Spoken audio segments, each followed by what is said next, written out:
Yesterday, I put out a video about the monumental shift that is going on, the Trump effect. I'm talking about world leaders, news commentators, panicking lefties. Even Democrats are starting to see the writing is on the wall that Trump is back, and there is no way to deny his agenda is not just on the table, but it's going to be carried out, and they are not happy with it at all. And I'm loving to drink these salty tears. I'm not lying to you, folks. This has been a glorious month watching news cycles around here. No doubt about it. The left is still stuck on stupid because they can't accept that they've lost. But lately, here in the last week or so, I've seen several of these Democrat mouthpieces come right out, like Van Jones, come right out and say something just you'd think you'd never hear a Democrat say. Here we go. Got a great clip from Stephen A. Smith. He's definitely a lefty, but he's telling the truth today.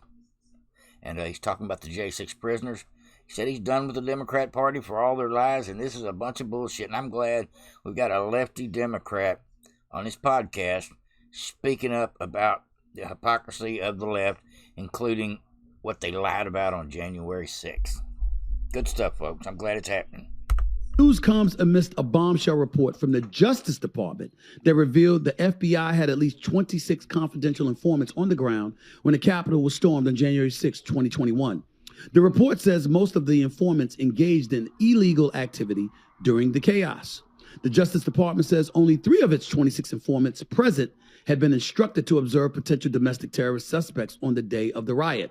The rest of the 23 appear to have gone to the Capitol on their own accord.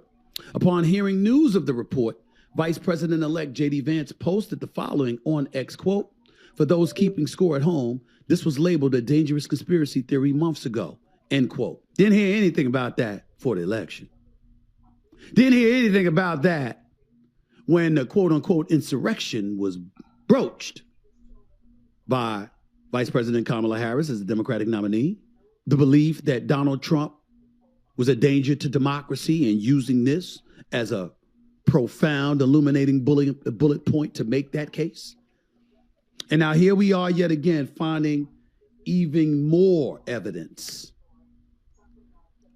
to Donald Trump's claims when he articulated that the process is rigged. My big issue is that I'm really, really sick and tired of every time I turn around finding something else that the Democrats have lied about or downplayed or misrepresented along the way. That's right. I mean, I see Republicans like Megyn Kelly or Officer Tatum or Candace Owens or, the Sean Hannitys of the world. You know what I'm getting tired of? I'm getting to the Democratic Party. You know what I'm getting really pissed off about? I'm getting really ticked off at every time they open their mouth about something pertaining to y'all, they seem right to make the case that the right had a monopoly on insidious, evil tendencies, corrupt tendencies, duplicitous, hypocritical, untruthful tendencies. And every time they made those accusations, we turn around and find out that at least some of them are guilty of the same shit. I don't know about y'all, but I'm sick of all of it. I'm sick of all of it. They've actually made Donald Trump look like he was right instead of them. He was right. When the facts come out, it don't matter whose team you think you're on or what set of facts you want to believe. But the league still lost like $40 million. When the facts come out on something like the fact that the FBI were there helping break into the building on January 6th and inside the building dressed as Trump supporters, now that this information is coming out, the Democrats kind of look like they were part of the problem. If they didn't set it up, they sure did a whole lot to make it look like... Or at least to get it started. No doubt about it. And I'm glad to see people like Stephen A. Smith talking to his party about the fact of the matter is every time I turn around, the right's telling the truth, the left is lying, and we keep getting caught in these lies. We all know what happened. The weaponization of government has happened, and the Democrats have been in denial of it because it didn't actually affect them. Now they're fixing to see what it feels like with the shoe on the other foot. Now we got Maria Bartiromo discussing J6 as well today. It says Liz Cheney and the J6 committee destroyed documents on their way out. For that, they should be prosecuted. They should be done more than that. The Inspector General is coming out with all of these facts. Does that mean that Liz Cheney and the J6 committee knew about this? Well, wouldn't that be great to know, Maria? But they destroyed all the documents on their way out. So, again, this whole thing was propped up. I just think you have to look at the arc of the story here.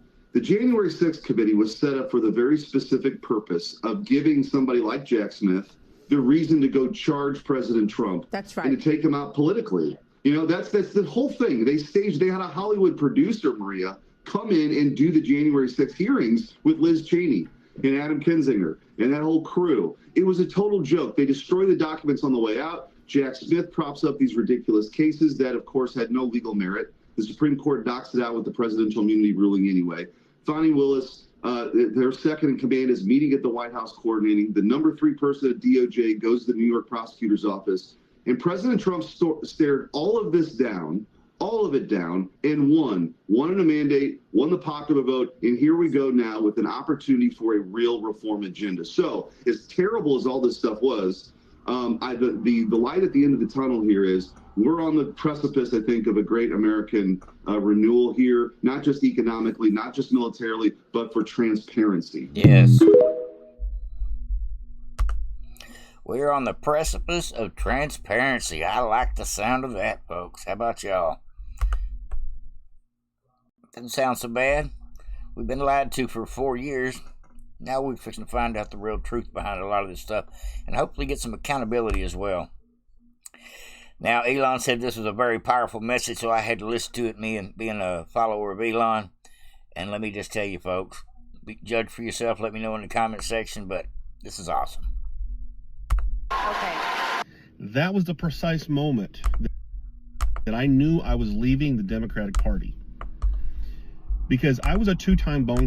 This was the precise moment I no longer was a Democrat. Raise your hand if your government plan would provide coverage for undocumented immigrants. Okay. That was the precise moment that I knew I was leaving the Democratic Party. Because I was a 2-time bone cancer survivor. I voted for Obama-Biden based on Obamacare. And when it was implemented in 2010, I ended up losing my insurance. I went from an insurance plan that was $185 a month with a $1,000 deductible to that policy being canceled because it no longer met the requirements of Obamacare. And I was left with the cheapest option being $1,200 a month, $6,000 deductible. $185 a month, $1,000 deductible to $1,200 a month, $6,000 deductible. Jesus. I went 10 years without insurance, and I was penalized each year because I could no longer afford insurance. And in 2016, every single Democrat candidate up on that debate stage raised their hand and said they would give illegals free health care. While me, as a 2-time bone cancer survivor, lost mine. Didn't have insurance for 10 years, and I was supposed to get CT scans, chest x-rays, and all these other tests done every 6 months to ensure my cancer didn't come back. And they wanted to give illegals free health care. That was the exact moment I was no longer a Democrat. Wow. I'm sure a lot of people have a similar type story out there about how they were just been done dirty by the Democrats, been done dirty by our government. No doubt about it.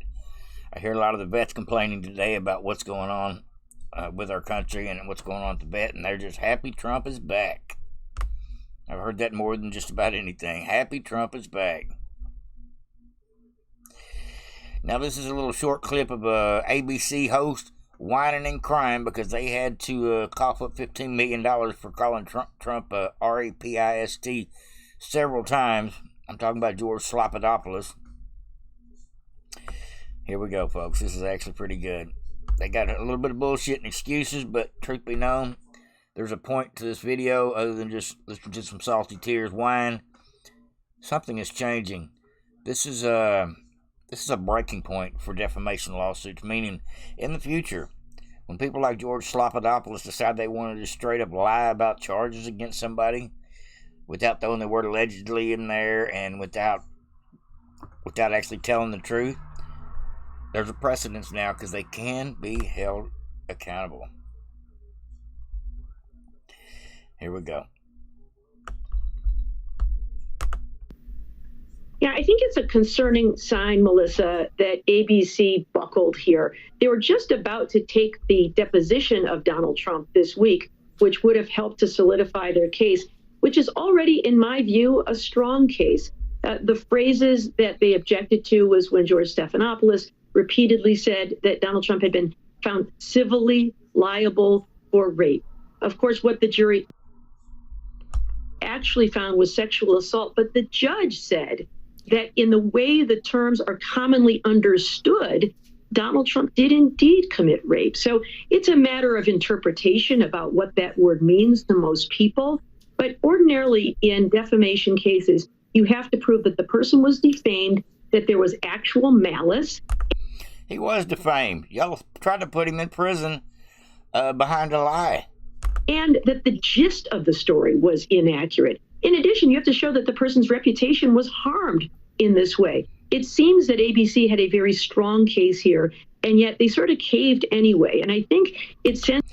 Trump did have a case, no matter what the situation, because he's running for president, while this lying news anchor is trashing him to the, I guess, millions of people that watch ABC. So, yeah, I would say he's got a huge leg up there on the defamation. Pretty slam dunk. Trump is going to win.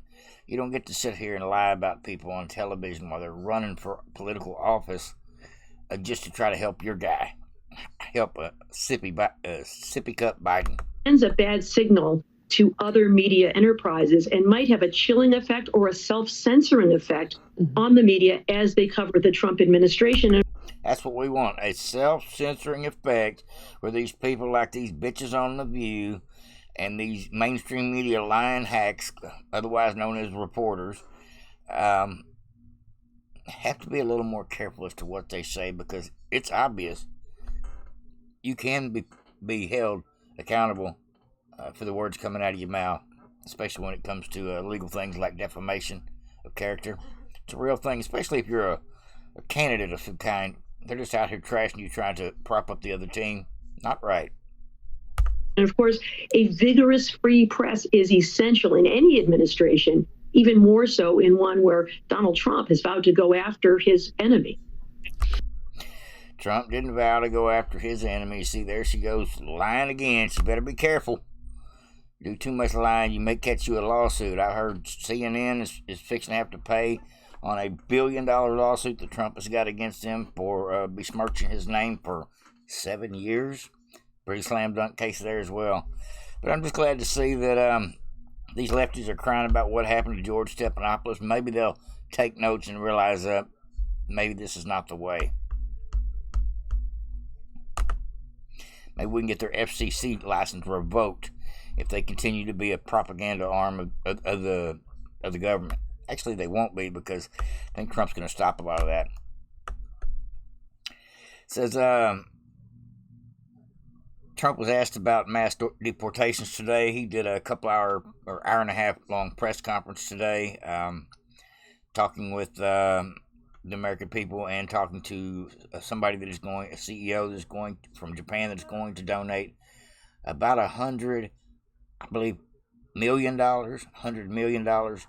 to getting a business started here in the United States. He owns some software company, but Trump put it out there: anybody that spends X amount of dollars, we will work on your tariffs and work on kicking the regulations out the window to get you immediately functional as a business here in the United States. He put it out there. Kevin O'Leary said he's going to do it. He's ready to do it.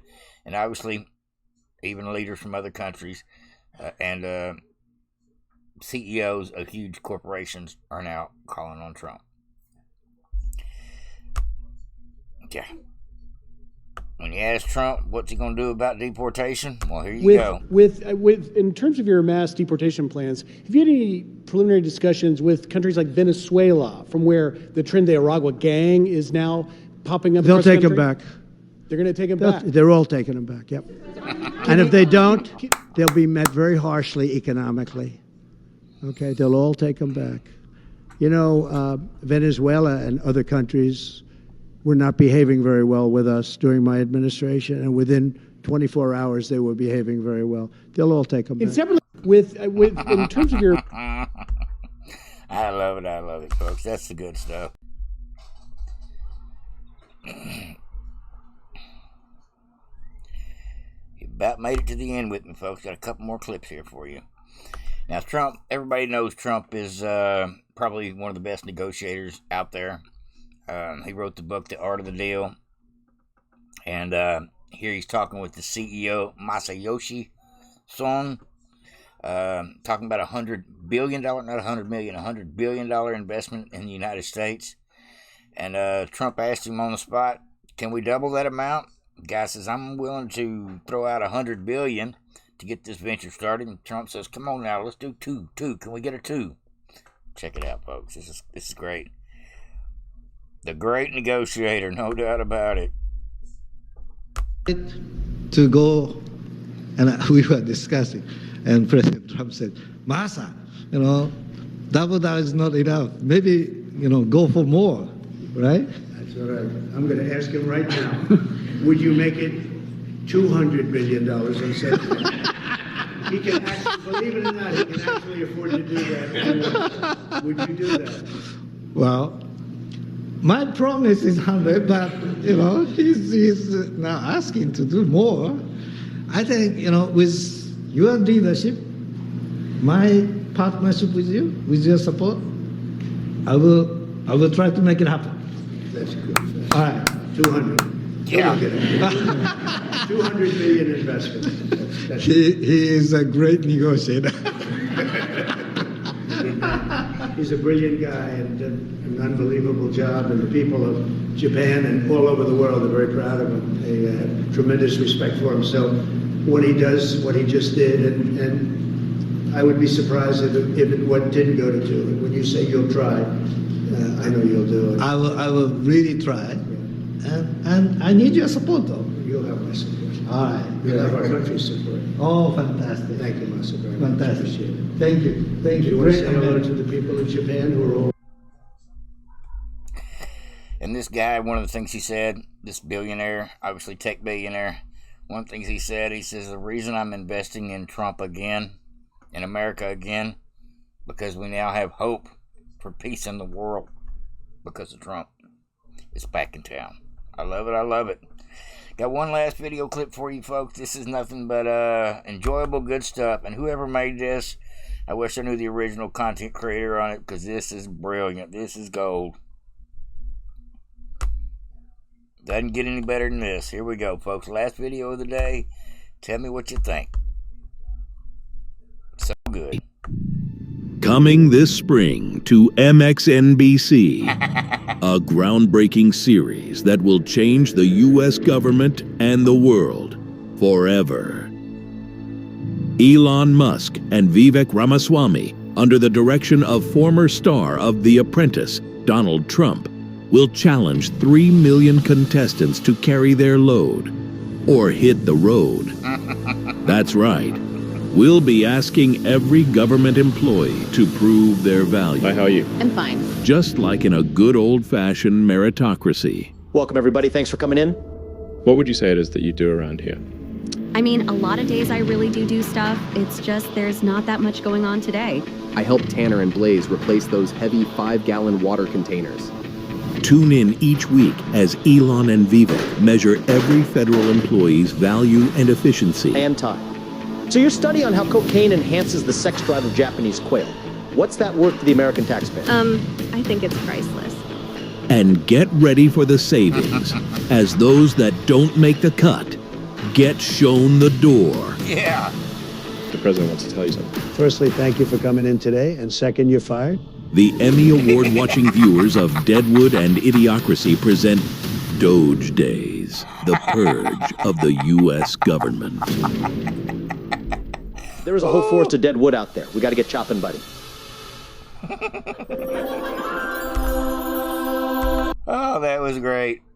That was great. The glorious America. I love it. I love it. That's a good video, folks. Greatest parody of the day, no doubt about it. Hopefully everybody's having a great day. Enjoy your work week. It's Monday, back to the grind. But all is well. Our country's coming back together quicker than most people realize. They are building infrastructure with the greatest team this country has ever put forth, otherwise known as Trump's cabinet. And I'm just excited about the whole thing. Hopefully y'all are too. Good things are coming down the pike. Still going to have our bad days with shitty news cycles. But for the most part, the Democrats are the ones having the bad, shitty news cycles lately. They can't hang with the fact that Trump is back. And everybody loves him for it. Even the other world leaders. And the business tycoons, of course. America is back, baby. Over and out, folks. Have a good one.